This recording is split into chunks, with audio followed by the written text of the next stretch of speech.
Brand new Marvel mobile game is announced with actual gameplay. Kabam respond to bad Act 6 rewards feedback, and Otriux reveals Act 7 is dead.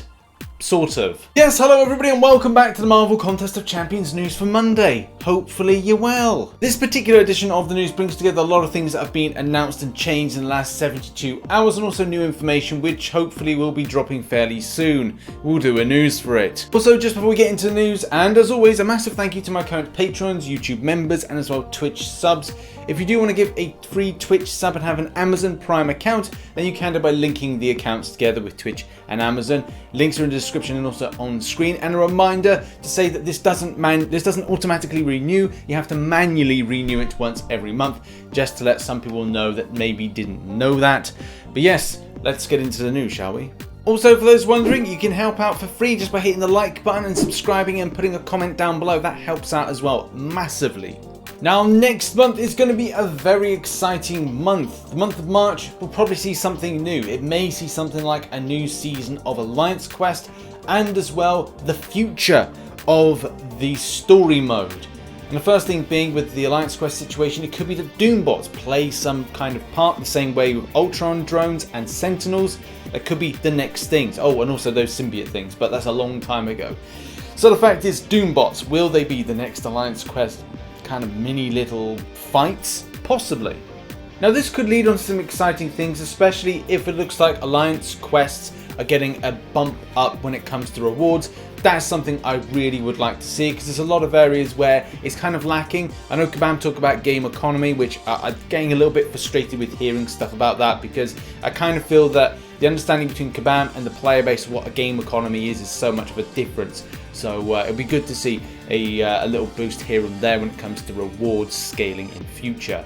And the biggest bit of news is that it looks like Act 7 is no more, but Act 1, the Union, is a new thing. Now, that is the thing I feel is going to be the start point of the alliance between the Fantastic Four and Galactus, and might really lead on to stuff with opening up portals and how we link Marvel Contest of Champions to Marvel Realm of Champions. Now, this is when I'm going to bring you back to the reference point of the 5th anniversary trailer. Because the way this whole kind of union thing could work is between Mephisto and as well Galactus. And as you can see here, this could have been alluded to in the 5th anniversary trailer, which I've put a link to in the description down below. Right at the very end, you got the Watcher with Mephisto kind of playing the strings, but at the same time having this big world ender in the background is kind of a bit of a tease, and I feel this is the union that we might come to expect when it comes to the new act and the new story progression. But anyway, what are your thoughts on what this could potentially be as well? Are we too soon from Act 6.4 ending to this one starting? And how do you feel about this, especially with something we're going to discuss in a moment when it comes to rewards? But yeah, thoughts in the comment section down below. Also, a little reminder for those that keep up to date with the Contest Round podcast, which you should, which is myself and Dan's podcast, as you can see, Contest Round podcast, and we're talking about release dates and when things with houses will complete, the Act 6 rewards, talking about a lot of things that are in this edition of the news, but also going a little bit further. So if you want to listen, go to SoundCloud, go to Spotify, we're on iTunes, we're on all of the major ones. Go to links in the description and check it out. Our next story, and let's move on to arena results and predictions. Down below are my predictions for round 2, but also there's been a few little surprises here or there, especially with what seems to be the passion and drive for people grinding out arena, and especially for newer champions. Does it mean that the game's fallen off a little bit? I don't know, I can't really tell. Only Kabam will be able to give us the performance numbers for that.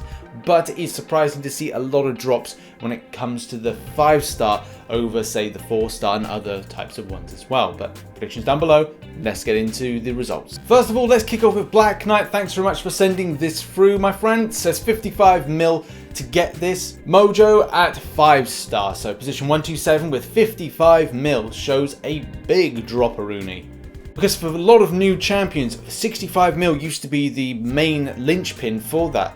But the disappointing side of things, I now know that the 1% to 10%, I think it is now 15.5 mil as a normal cutoff, which is disappointing. So I don't know where things have kind of tipped and balanced with that. So yeah, 127 with 55 mil. MODOK was a little bit more easier to predict. I have seen people say 1.6, but I haven't seen any kind of discerning proof.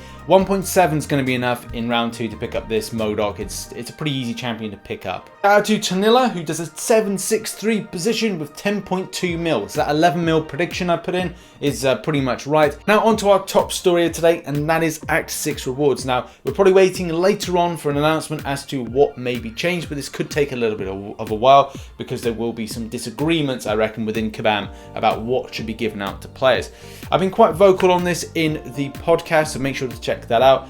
And I think the main takeaway from a lot of players' wants and desires is that what do these rewards do for propelling us from Act 6.4, Act 6 in general, to what Act 7 or Act 1 Union is going to be like. The same way with Act 5 and the progression from going from there to then starting Act 6 was vitally important, especially considering the fact that you're not able to use 4 stars. Where does the cultivation of a strong 5-star roster take us from this content to the next content? Now there's been so many comments as well as discussion points, not as much as I've seen in the past, which I don't know if this is just because people don't really care too much about Act 6 Chapter 4 based on where they are in game. It's really hard to tell, but there has been so much on this. 16 pages at the moment, a constant discussion point, and Kabam Mike over the weekend did respond to this, obviously based on the fact that people weren't happy. Now here's the response from Kabam Mike on the subject, saying, "Hey all, I wanted to let you know that we're still talking about some changes to rewards, and we currently have some plans but have not finalized them yet.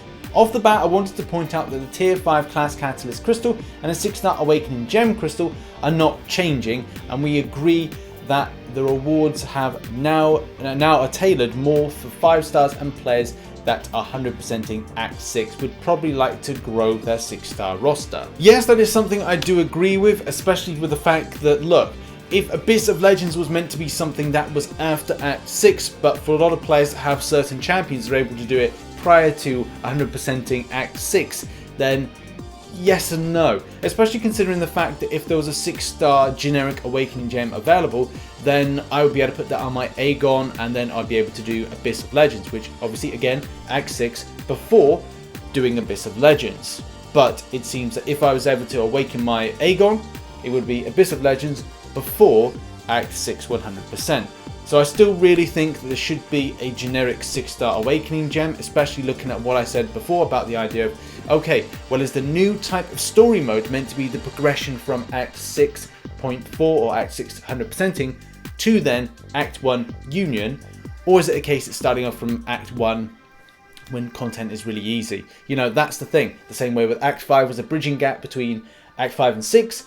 Is this 6 to then Act 1? Those are the problems that, do we definitely need a stronger 6-star roster for it? And therefore, that's what it should be about. Also, and the fact as well that if we're adding more 6 stars, it's still an RNG game. So you could pick up a trash 6-star for your trouble and go, what's the point? He continues, the first completion will still be geared more towards growing and empowering your 5-star roster, but not 100% exploration will be geared towards 6-star champions. Thank you for your patience and your feedback. We'll have more information for you soon. Now I do agree with that. I do feel that the 5-star side of things when it comes to gating, because let's face it, as soon as you completed it and you're going back, like, you may be a case that a lot of players, as I know, haven't 100%ed everything, will largely go, right, we'll do the completion for Act 6 and then go, right, well, let's go back, have all these new champions, do the gating system, and that rubbish, and then it's a case that they've gone, right, well, we're at a position now, I can 100% this, and then let's lead on to the next things. Have I picked up resources to do Abyss of Legends? Have I done it? Have I yes? Have I no? And those really are kind of the points and factors. But like I said, I'm still very much on a kind of way of thinking that I would prefer a generic Awakening Gem. Because the fact is, there could be loads of champions that you have that would really benefit from it, and that would be the only positive out of an RNG based situation. Let's face it, you can rank up a lot of terrible 6 stars just for the sake of going, oh, this is propelling my 6-star roster forward for the next story quest or story act. The answer would be no. So you need something there that's going to be a positive out of maybe a negative situation. Let's face it. Are you going to pull God tier 6-star champions from every crystal that you open from the 100% completion? No, you're not. And if you are, you're incredibly lucky. You're just not me, because I get terrible ones. Oh, and Legacy as well. Obviously, I welcome you in the comment section to have your say on the subject. I will be updating everybody as and when I know more information. And it does look like, we might get something soon, whether or not that be today, tomorrow, or Wednesday. That's a discussion that has to be had. But what are your thoughts? Even if you're not at a point of doing Act 6, would you be enticed to do this, especially with the bridging from Act 5 to Act 6 and the preparation? Thoughts in the comment section down below. Next up, and it looks like there is a new game coming, a brand new Netmarble game. This is called Marvel Future Revolution. Now, I will be doing a full video on this, and I don't want to make this the big scheme of Marvel Contest of Champions news because it's geared a different way, but it's still something very important to point out, that there's similarities that players have said this could be a Marvel Future Fight sequel. And there's a lot of deep dives as to why Netmarble are trying to throw out two different new mobile games that seem to be sequels from big name products that they already have underneath their belt. That is something to really get a little bit freaky about. And I did think this could be like a Doctor Strange type thing, but it looks like Doctor Strange does factor into this in a massive way. And this is going to be an MMORPG type game. So yeah, it's very exciting. And I feel there's going to be a lot of hype for Endpoint 2020. But also, having more type of gameplay. MCOC is really lacking in this department. Especially if you look at the fact that there's interchangeable uniforms and kind of outfits, which, isn't that MCOC? Also, if you want to check out some of the gameplay, which is on screen at the moment, I'll put a link in the description down below. It's very exciting to see a lot of this already in development, or has been developed for a while, which they're actually showing. Looks great, looks really good, and looks very different as well, because this is an open world type RPG game, so it looks like it's quite revolutionary, so that's pretty exciting. In any case, as well, if you want to have your say on the subject, go to the comment section down below, but I will be doing a deep dive of this. It does look pretty exciting, so I'm looking forward to deep diving this, seeing if there's any other interviews and any other information out there, so yep, check it out. Thank you very much for checking out this edition of Marvel Contest of Champions news and Marvel Future Revolution news. Anyway, whatever. Check out some new content here. Check out some supporting links here. As I said, to anybody that's got a Twitch Prime account, you will need to renew. Unfortunately, it's not automatic. So if you haven't, go and renew the sub on Twitch. Thank you very much. Appreciate it. And catch you in the next one. Bye bye for now.